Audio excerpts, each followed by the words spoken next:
Hello दोस्तों, नमस्कार। बात कर लेते हैं आज की दिन भर की सारी बड़ी खबरों की, जहां सबसे पहले आपको बताएंगे कठुआ में सुरक्षा बलों और आतंकियों के बीच फिर मुठभेड़ शुरू। पंजतीर्थ इलाके में छिपे आतंकी, जी हां, अभी हाल ही में हमारे 3 जवान शहीद हुए थे, जिसके बाद फिर एक बार आतंकवादियों का आतंक देखा गया है। दोस्तों बताएंगे अभी भी ऑपरेशन जारी है, साथ ही साथ बताएंगे भारत और अमेरिका के बीच 13 दिवसीय सैन्य अभ्यास आज से होगा शुरू। कौन कौन इसमें होने वाला है शामिल। साथ ही साथ दोस्तों भारतीय विदेश मंत्रालय ने खारिज कर दिया HAL पर अमेरिकी अखबार न्यूयॉर्क टाइम्स की रिपोर्ट के दावे। कह दिया भारत ने रशिया को नहीं दी कोई सेंसिटिव टेक्नोलॉजी। जी हां, हमारी छवि बिगाड़ने की जा रही है कोशिश। जी हां, साथ ही साथ बताएंगे फिर एक बार भारत ने म्यांमार को 50 टन राहत सामग्री की नई खेप भेज दी। अब तक 2000 से भी अधिक लोगों की मौत, 3900 हुए घायल। जी हां, बताएंगे कैसे इस मुश्किल के दौर में संकट मोचक बना अपना भारत। तो वहीं दोस्तों आज 1 अप्रैल से बदल रहे हैं इनकम टैक्स, UPI से लेकर बैंक बैलेंस से जुड़े कई नियम। इसका असर सीधा आपके जेब पर पड़ने वाला है, चाहे वो पॉजिटिव या नेगेटिव, आपको बताएंगे। साथ ही आज से ही 19 धार्मिक शहरों में शराब बंदी हो चुकी है। दोस्तों वो कौन कौन से 19 शहर हैं और सरकारी पेंशन को लेकर भी सारी बड़ी खबरें दोस्तों आपको विस्तार से बताने वाले हैं। बस आप वीडियो के लास्ट तक बने रहेगा। और खबरों में आगे बढ़ने से पहले देश भारत, भारतीय सेना भारत की संप्रभुता, अखंडता और भारत के डिफेंस सिस्टम की सराहना करते हैं, तो वीडियो को लाइक करके, चैनल को सब्सक्राइब करके, बेल आइकन दबा के कमेंट में जय हिंद अवश्य कह दीजिएगा। अब बात कर लेते हैं पहली और सबसे बड़ी खबर की, जहां जम्मू कश्मीर के कठुआ में सुरक्षा बलों और आतंकवादियों के बीच बड़ी मुठभेड़। पंजतीर्थ इलाके में छिपे आतंकवादी। दोस्तों 9 दिनों में है ये तीसरी बड़ी मुठभेड़। बताते जम्मू कश्मीर के कठुआ में आतंकवादियों के खिलाफ सुरक्षा बलों का ऑपरेशन जारी है। अब इस ऑपरेशन को लेकर बड़ी जानकारी सामने आ रही है। खबर यह है कि जम्मू कश्मीर पुलिस और आतंकवादियों के बीच फिर से गोलीबारी शुरू हो गई है। कठुआ के ऊपरी इलाकों में सुरक्षा बलों ने 3 आतंकवादियों को घेर लिया है। पिछले 9 दिनों में कठुआ में ये तीसरी मुठभेड़ है। प्राप्त जानकारी के मुताबिक सुरक्षा बलों ने कठुआ जिले के दूर दराज के रामकोट इलाके में आतंकवादियों ने फिर से गोलीबारी की है। जहां सुरक्षा बलों और आतंकवादियों के बीच बड़ी मुठभेड़ हुई है, वहां सुरक्षा बल को भेजा गया है। तो वहीं कठुआ के एक दूर दराज के गाँव में बीती रात फिर से 3 आतंकवादी देखे गए। आतंकवादी गांव में घुस आए और हिंदू परिवार के घर में भोजन की मांग करने लगे। हालांकि परिवार ने खाना देने से इनकार कर दिया और चुपके से थाने पहुंचकर पूरे घटनाक्रम की जानकारी दे दी। पीड़ित परिवार का दावा है कि आतंकवादियों में से एक घायल अवस्था में था। दरअसल घाटी जुठाना और कठुआ के अन्य पहाड़ी इलाकों में सुरक्षा बलों ने सर्च ऑपरेशन तेज कर दिया है। 2 दिन पहले ही कठुआ जिले में सुरक्षा बलों ने 2 आतंकवादियों को मार गिराया था और उनके हथियार बरामद किए थे। अन्य संदिग्धों की तलाश जारी है। अधिकारियों ने उन्हें पकड़ने के प्रयास तेज कर दिए हैं। साथ ही जम्मू कश्मीर पुलिस ने उन रिपोर्टों को भी खारिज कर दिया है जिसमें दावा किया गया था कि आतंकवादियों ने गोलीबारी में मारे गए पुलिस कर्मियों से हथियार छीन लिए थे। ऐसे में all the best Indian army अवश्य कहिएगा दोस्तों कमेंट में आप लोग। और मानते हैं कि ना आतंकवादियों का खात्मा है जरूरी, तो सामने लाइक का बटन है, अभी तक लाइक नहीं किया तो जरूर दबा दीजिएगा। अगली खबर की बात कर लेते हैं, जहां भारत और अमेरिका के बीच 13 दिवसीय सैन्य अभ्यास का आज से शुरुआत। दोस्तों भारत और अमेरिका के बीच 13 दिवसीय सैन्य अभ्यास टाइगर ट्रायम्फ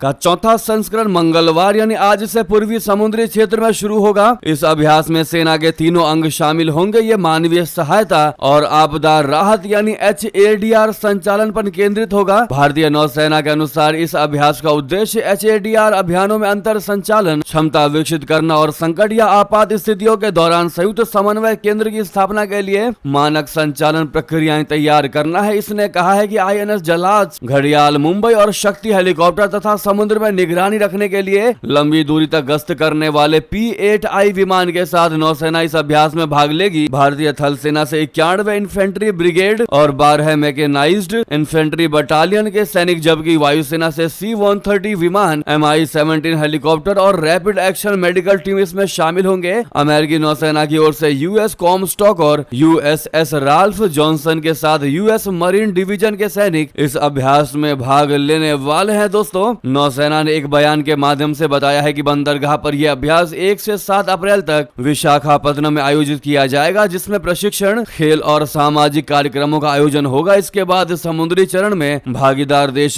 काकीनाडा के तट पर अभ्यास करेंगे। अभ्यास के दौरान भारतीय सेना द्वारा काकीनाडा नौसैनिक एनक्लेव में संयुक्त कमान एवं नियंत्रण केंद्र स्थापित किया जाएगा। अभ्यास का समापन 13 अप्रैल को विशाखापत्तनम में अमेरिकी नौसैनिक पोत US कॉमस्टॉक पर एक समापन समारोह के साथ होगा। जी हाँ दोस्त, ऐसे में भारतीय सेना के तीनों अंग को ऑल द बेस्ट अवश्य कहिएगा। साथ ही साथ बता दें, न्यूयॉर्क टाइम्स की रिपोर्ट को विदेश मंत्रालय ने किया खारिज। कहा HAL ने रशिया को नहीं दी कोई टेक्नोलॉजी। सूत्रों का सबसे बड़ा दावा बता दें, भारत ने न्यूयॉर्क टाइम्स की उस रिपोर्ट को खारिज कर दिया है जिसमें आरोप लगाया गया है कि हिंदुस्तान एरोनॉटिक्स लिमिटेड यानी HAL ने एक रूसी हथियार एजेंसी को सेंसिटिव टेक्नोलॉजी मुहैया कराई है। न्यूज एजेंसी ANI के मुताबिक विदेश मंत्रालय ने कहा है कि न्यूयॉर्क टाइम्स की रिपोर्ट में शामिल भारतीय कंपनी HAL के ने रणनीतिक व्यापार नियंत्रण और एंड यूजर प्रतिबद्धताओं पर सभी अंतरराष्ट्रीय दायित्वों का पूरी तरह से पालन किया। विदेश मंत्रालय ने इस रिपोर्ट को तथ्यात्मक रूप से गलत और भ्रामक करार दिया है। सरकार ने मीडिया संस्थानों से अपील की है कि वे ऐसी रिपोर्ट छापने से पहले सही जांच पड़ताल करें। न्यूज एजेंसी ANI के मुताबिक सरकार का कहना है कि भारत के सख्त कानून और नियम उसकी कंपनियों के अंतरराष्ट्रीय व्यापार को नियंत्रित करते हैं। हम उम्मीद करते हैं कि बड़े मीडिया संस्थान खबर छापने से पहले सही जानकारी की जांच करें, जो इस मामले में नहीं किया गया है। दोस्तों, न्यूयॉर्क टाइम्स की रिपोर्ट में दावा किया गया है कि ब्रिटिश एरोस्पेस निर्माता HR स्मिथ ग्रुप ने 2023 से 2024 के बीच एक भारतीय कंपनी को प्रतिबंधित उपकरणों की आपूर्ति की, जिसे उन्होंने रशिया की आर्म्ड एजेंसी रोसोबोरोन एक्सपोर्ट का सबसे बड़ा व्यापारिक भागीदार बताया है। हालांकि रिपोर्ट में यह भी स्वीकार किया गया है कि ऐसा कोई रिकॉर्ड उपलब्ध नहीं है जिससे यह साबित हो कि ब्रिटिश कंपनी द्वारा भेजे गए उपकरण रशिया पहुंचे हैं। रिपोर्ट में केवल यह कहा गया है कि इन उपकरणों को भारतीय कंपनी द्वारा प्राप्त करने के बाद उसी प्रोडक्ट कोड के साथ रशिया भेजा गया। साथ ही साथ आपको बता दें, HAL को लेकर जो आरोप लगा है दोस्तों, न्यूयॉर्क टाइम्स ने आज उसने उड़ान भरी और वो भी ऊंची उड़ान 30,400 करोड़ के रिकॉर्ड तोड़ कमाई की है दोस्तों, और ऑर्डर भी बढ़े गए हैं। इसके बता दें, हिंदुस्तान एरोनॉटिक्स लिमिटेड यानी HAL ने कमाई में नया कीर्तिमान स्थापित किया है। वित्तीय वर्ष 2024-25 में कंपनी ने 30,400 करोड़ रुपए का राजस्व अर्जित किया, जो पिछले वर्ष के 30,381 करोड़ रुपए की तुलना में बहुत अधिक है। यह कमाई इसलिए भी बड़ी बात है क्योंकि हल्के लड़ाकू विमानों और ध्रुव एडवांस लाइट हेलीकॉप्टर की आपूर्ति की कमी के बावजूद यह मुमकिन हुआ है। साथ ही ऑर्डर भी बढ़ गए हैं। कंपनी का कहना है कि आने वाले वर्षों में राजस्व और बढ़ने की उम्मीद है। जी हाँ, नेक्स्ट खबर की बात कर लेते हैं, जहां भारत ने म्यांमार को 50 टन राहत सामग्री की नई खेप भेजी है। अब तक 2000 से अधिक लोगों की मौत, 3900 घायल। जी हाँ, भारत ने म्यांमार में आए 7.7 तीव्रता के भूकंप के पीड़ितों को मदद के लिए सोमवार को 50 टन राहत सामग्री की एक नई खेप भेजी। इस भूकंप से म्यांमार में 2000 से अधिक लोगों की मौत हो गई और 3900 अन्य घायल हुए हैं। राहत सामग्री को भारतीय नौसेना के 2 जहाजों INS सतपुड़ा और INS सावित्री ने म्यांमार के यांगून शहर पहुंचाया है। अधिकारियों ने बताया कि भारतीय नौसेना ने के 3 और जहाज INS करमुख,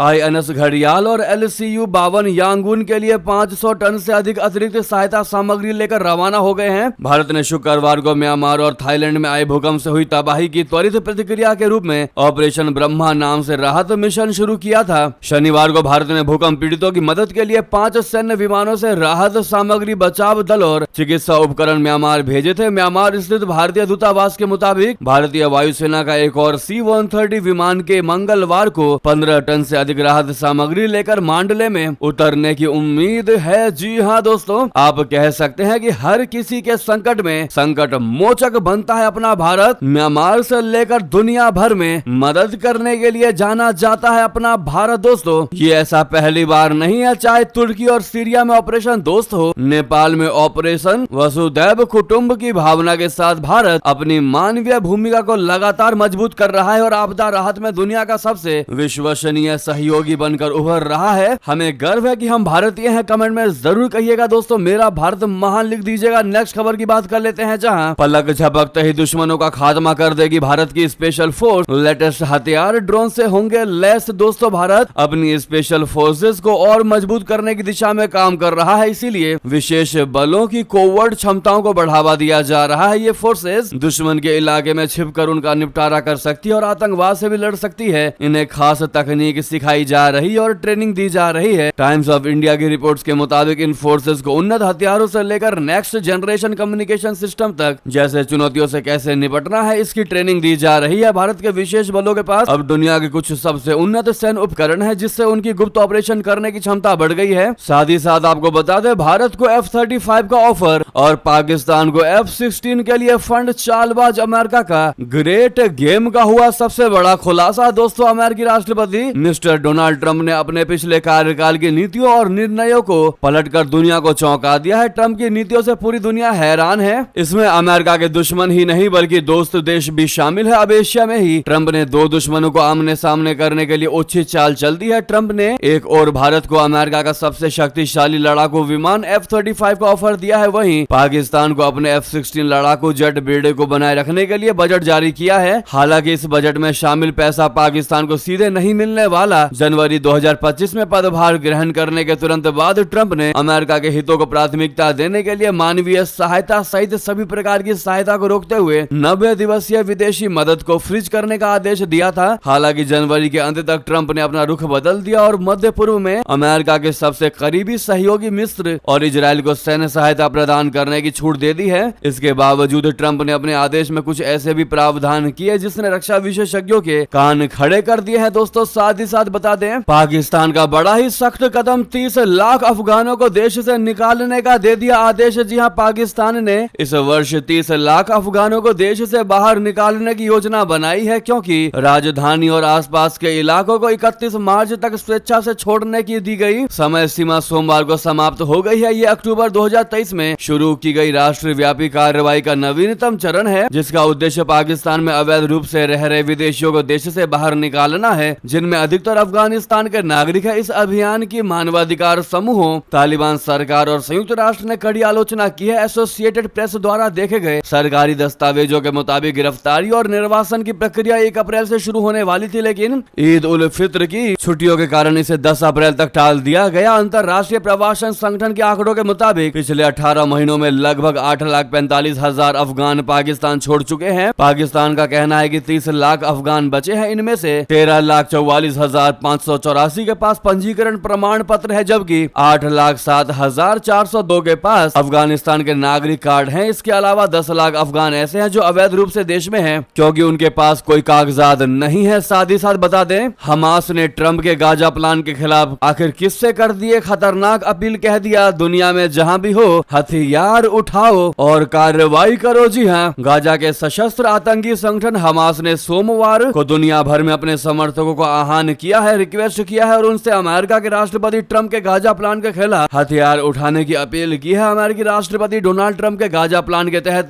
गाजा के पुनर्निर्माण के लिए 2 मिलियन से ज्यादा फलस्तीनियों को पड़ोसी देश मिस्र और जॉर्डन में स्थानांतरित किया जाएगा। AFP की रिपोर्ट के मुताबिक हमास के एक सीनियर अधिकारी सामी अबू जुहरी ने बयान जारी किया है और कहा कि अमेरिकी राष्ट्रपति ट्रंप का यह प्लान भुखमरी और नरसंहार के लिए युक्त है। इसके खिलाफ जो कोई भी दुनिया के किसी भी हिस्से में अगर हथियार उठा सकता है तो वो जरूर उठाए और कार्रवाई करे। जुहरी ने आगे कहा कि किसी भी विस्फोटक, गोली, चाकू या पत्थर से अपने आप को ना रोके, हर किसी को अपनी चुप्पी को तोड़ना चाहिए। साथ ही साथ आपको बता दें, जैश और लश्कर के बीच बढ़ी दरार, साथ काम करने को तैयार नहीं पाकिस्तानी आतंकी। खुफिया रिपोर्ट में हुआ बहुत बड़ा खुलासा। दोस्तों, पाकिस्तानी सेना और खुफिया एजेंसी ISI जम्मू और कश्मीर में जैश ए मोहम्मद के युद्ध की ट्रेनिंग लेने वाले आतंकवादियों को भेज रहे हैं। इसका खुलासा हाल ही में एक खुफिया रिपोर्ट में हुआ है। सूत्रों ने कहा है कि भारतीय खुफिया एजेंसियों ने डेटा का विश्लेषण करके और सबूत जुटाकर पता लगाया है कि जम्मू और कश्मीर में सक्रिय इन दोनों आतंकवादी संगठनों के बीच विवाद बढ़ गया है। इतना ही नहीं, हाल के दिनों में भारत में पाकिस्तानी आतंकवादियों के घुसपैठ के प्रयास भी काफी ज्यादा बढ़ गए हैं। NDTV की रिपोर्ट्स के मुताबिक पाकिस्तानी सरकारी तत्व जम्मू कश्मीर के कई इलाकों से जैश ए मोहम्मद के अत्याधिक प्रशिक्षित आतंकवादियों को भारत में धकेल रहे हैं। सूत्रों ने बताया है कि आतंकवादी समूहों लश्कर तैयबा और जैश ए मोहम्मद के प्रमुख सदस्यों के बीच संचार के नवीनतम अवरोधन से संकेत मिलता है कि दक्षिण एशिया में आतंकवादी हमलों की योजना बनाने को लेकर उनके बीच मतभेद गहरा गए हैं। दोस्तों, इतना ही नहीं, अब ये एक दूसरे की जानकारी भी लीक कर रहे हैं। ऐसे में भारत के लिए बहुत बड़ा ही फायदेमंद ये खबर हो सकता है, क्योंकि इन दो आतंकवादी समूहों के बीच बढ़ती दरार केंद्र शासित प्रदेश जम्मू और कश्मीर में सक्रिय भारतीय सुरक्षा एजेंसियों के लिए उपयोगी है। हाल ही में एक मामले में दक्षिण कश्मीर में छिपे आतंकवादियों के ठिकाने की जानकारी एक प्रतिद्वंदी समूह ने लीक कर दी थी। दूसरे मामले में लश्कर तैयबा द्वारा अगवा किए गए एक व्यक्ति का बाद में जैश ए मोहम्मद का आतंकवादी निकला। जी हाँ दोस्तों, साथ ही साथ आपको बता दें, कल की ही बात है जहां अज्ञात बंदूकधारियों ने कराची में हाफिज सईद के करीबी को मौत की नींद उतार डाला। दोस्तों, भेजा उड़ा दिया। ईद के दिन वारदात से सहम गया पाकिस्तान में अज्ञात बंदूकधारी आतंकवादियों के लिए काल बनते जा रहे हैं। कराची में सोमवार को ईद के दिन बाइक पर आए 2 लोगों ने एक दुकान के काउंटर पर खड़े आतंकवादी के सिर में गोली मार दी। वहीं दूसरे शख्स पर भी फायरिंग करके बंदूकधारी फरार हो गए। रिपोर्ट्स के मुताबिक जिस शख्स की हत्या हुई है वो हाफिज हाफिज सईद का करीबी और रहमान अहले सुन्नत वल जमात संगठन का प्रमुख था। पाकिस्तान में बीते कुछ समय से ऐसी कई हत्याएं हुई हैं। दोस्तों, इस हत्याकांड के बाद सवाल उठ रहे हैं कि आखिर हाफिज सईद के करीबियों की हत्या कौन करवा रहा है। आपको बता दें कि यह घटना 1 महीने से भी कम समय में हुई है। इससे पहले 17 मार्च को भी हाफिज सईद के करीबी आतंकी जिया और रहमान उर्फ अबू कताल की हत्या कर दी गई थी। हमने आपको वो खबर भी बताई थी। क्या लगता है दोस्तों, कौन इनकी हत्या करवा रहा होगा? लेकिन भारत के लिए बेस्ट न्यूज है। साथ ही साथ बता दें, डोनाल्ड ट्रंप की धमकी से आग बबूला हुआ Iran, ready to launch mode में तैनात कर दी मिसाइलें, बस एक बटन दबाने की ही है देरी। दोस्तों,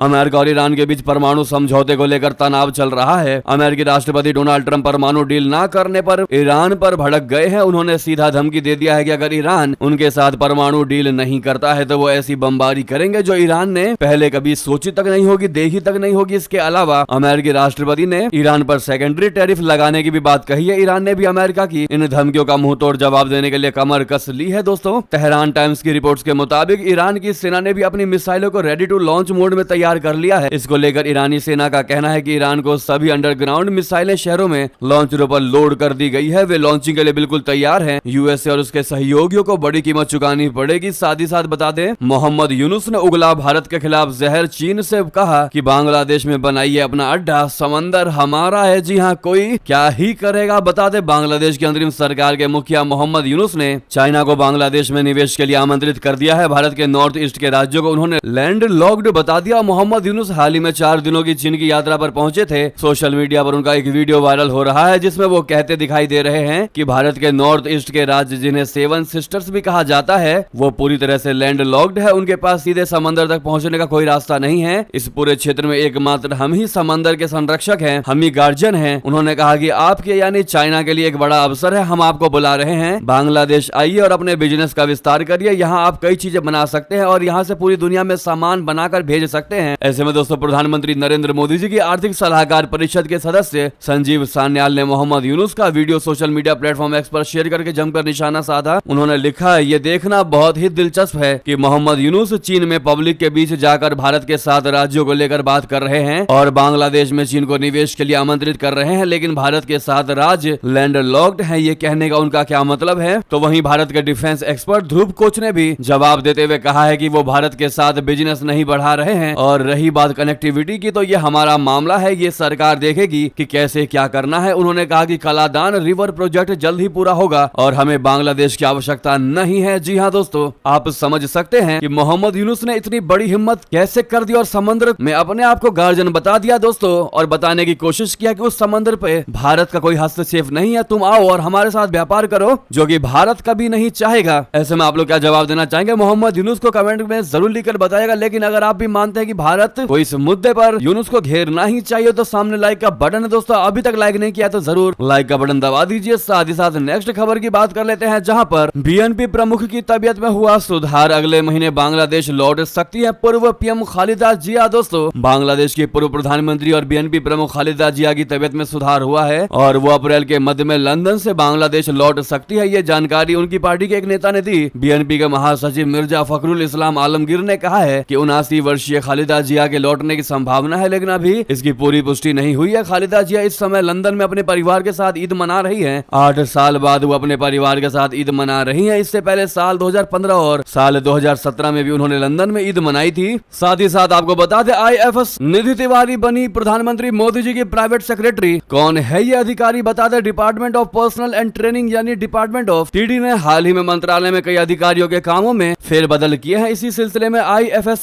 निधि तिवारी को प्रधानमंत्री नरेंद्र मोदी का निजी सचिव यानी प्राइवेट सेक्रेटरी बना दिया गया है। जानकारी दें कि निधि तिवारी 2014 बैच की इंडियन फॉरेन सर्विस के अधिकारी हैं। डीओपीटी की ओर से जारी आदेश के मुताबिक निधि तिवारी वर्तमान में पीएमओ में उप सचिव के रूप में काम कर रही थी, लेकिन अब वे पीएम की पर्सनल सेक्रेटरी के रूप में काम करेंगी। निधि तिवारी ने प्रधानमंत्री कार्यालय में उप सचिव के रूप में उनकी सेवाएं सराहनीय रही हैं, जिसको देखते हुए उन्हें नई जिम्मेदारी दे दी गई है। प्रधानमंत्री के निजी सचिव के रूप में निधि तिवारी को कई जरूरी महत्वपूर्ण कार्य संभालने होंगे, जिनमें प्रधानमंत्री के रोजाना कार्यों का समन्वय, महत्वपूर्ण बैठकों का आयोजन और विभिन्न सरकारी विभागों के साथ तालमेल रखना इत्यादि होगा। जी हाँ दोस्तों, साथ ही साथ बता दें, आखिर ईद पर ये क्या बोल गई सीएम ममता बनर्जी? बंगाल में अब नया सियासी बवाल। दरअसल कहा राम बाम गंदा धर्म। जी हाँ, पश्चिम बंगाल की मुख्यमंत्री ममता बनर्जी ने सोमवार को कोलकाता के रेड रोड पर ईद उल फितर की नमाज में भाग लिया और इस दौरान कहा कि पश्चिम बंगाल में विपक्षी दल राम राम और बाम यानी भाजपा और वामपंथी दल दंगे भड़काने की कोशिश कर रहे हैं। बनर्जी ने कहा कि राम बाम एक साथ आ गए हैं, लाल और भगवा अब एक हो गए हैं और राज्य में दंगा फैलाने की फिराक में है। उन्होंने कहा कि वे विभाजन करने की कोशिश करेंगे, दंगा भड़काने की कोशिश कर रहे हैं, लेकिन अब आप लोग रिएक्शन मत करना, उनकी जाल में मत आना। जी हाँ, तो वहीं दोस्तों ममता बनर्जी के इस बयान के बाद भाजपा नेता शुभेंदु अधिकारी ने कहा कि आप किस धर्म को गंदा कह रहे हैं? क्या ये सनातन धर्म है? ईद के मौके पर आपने ऐसा भड़काऊ भाषण क्यों दिया? ये धार्मिक समारोह था या राजनीतिक? आप समुदायों के बीच जानबूझकर नफरत और कटुता पैदा कर रही हैं। ऐसे में आप क्या जवाब देना चाहेंगे दोस्तों ममता बनर्जी को? उनके इस बयान को लेकर कमेंट में जरूर लिखकर बताइएगा। साथ ही साथ बता दें, उत्तराखंड में 17 जगहों के बदल दिए गए हैं नाम, सीएम धामी ने लगा दी मुहर। औरंगजेबपुर अब शिवाजी नगर। जी हाँ, उत्तराखंड के 4 जिलों में 17 जगहों के नाम बदल दिए गए हैं। उत्तराखंड के मुख्यमंत्री पुष्कर सिंह धामी ने हरिद्वार, देहरादून, नैनीताल और उधम सिंह नगर जिलों में स्थित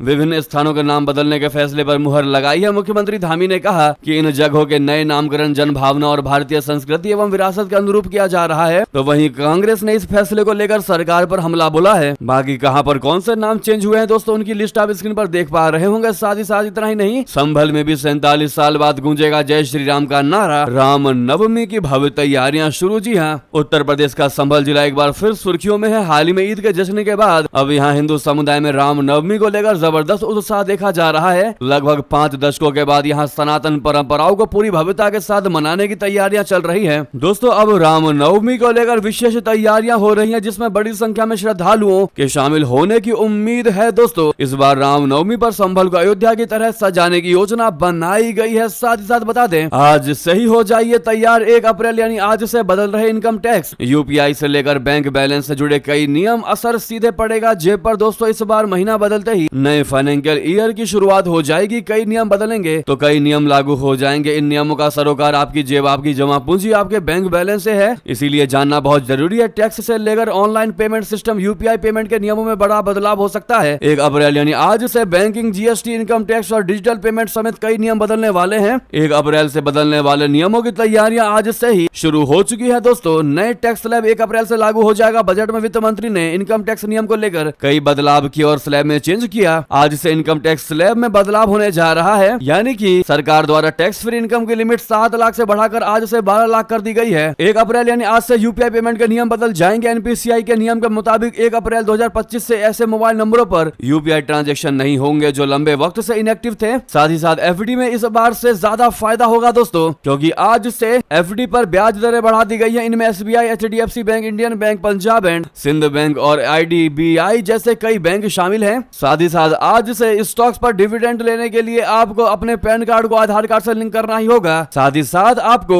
अपने सेविंग अकाउंट में मिनिमम बैलेंस मेंटेन रखना पड़ेगा दोस्तों, नहीं तो जुर्माना लगाया जा सकता है। ऐसे में अलग अलग बैंकों की मिनिमम बैलेंस की नीतियां अलग अलग होंगी और जीएसटी के भी नियम बदल जाएंगे दोस्तों। नए नियम के तहत 10 करोड़ से अधिक का कारोबार करने वाले कारोबारियों को ई इनवॉइस जारी करने के 30 दिन के भीतर उसकी जानकारी इनवॉइस रजिस्ट्रेशन पोर्टल पर देना अनिवार्य होगा। साथ ही साथ केंद्रीय कर्मचारियों के लिए नई पेंशन योजना भी लागू की जाएगी। करीब 23 लाख कर्मचारियों को इसका लाभ मिलेगा। नए नियम के तहत कम से कम 25 साल की सर्विस पर कर्मचारियों को पिछले 12 महीनों की औसत बेसिक सैलरी का 50% पेंशन के रूप में मिलेगा। जी हाँ दोस्तों, साथ ही साथ मध्य प्रदेश के 19 शहरों में आज से पूरी तरह शराबबंदी लागू की जाएगी। मुख्यमंत्री मोहन यादव द्वारा प्रदेश के 19 धार्मिक नगरों एवं ग्राम पंचायतों में की गई शराबबंदी की घोषणा पर 1 अप्रैल 2025 से अमल शुरू हो जाएगा। मुख्यमंत्री की इस घोषणा को 24 जनवरी को लोक माता अहिल्याबाई की नगरी महेश्वर में हुई कैबिनेट ने मंजूरी दी थी। निर्णय के मुताबिक उज्जैन, ओंकारेश्वर, महेश्वर, मंडलेश्वर, ओरछा, महर, चित्रकूट, दतिया, पन्ना, मंडला, दुलताई, मंदसौर और अमरकंटक की संपूर्ण नगरीय सीमा में एवं सलकननपुर, कुंडलपुर, बांदकपुर, बरमान कला, बरमान खुर्द और लिंगा की ग्राम पंचायत सीमा में समस्त मदिरा दुकानों एवं बार को बंद किया जाएगा। साथ ही साथ दोस्तों यदि भी की सारी बड़ी खबरें आपको खबर कैसी लगी कमेंट बताना बिल्कुल मत भूलिएगा। लगे हाथों इस वीडियो को लाइक करके चैनल को सब्सक्राइब करके बेल आइकन दबा के कमेंट में जय हिंद कह दीजिएगा। मिलता अगली बड़ी खबर में दोस्तों, यहाँ तक बने रहने के लिए सभी का बहुत बहुत धन्यवाद, बहुत बहुत आभार। जय हिंद, जय भारत।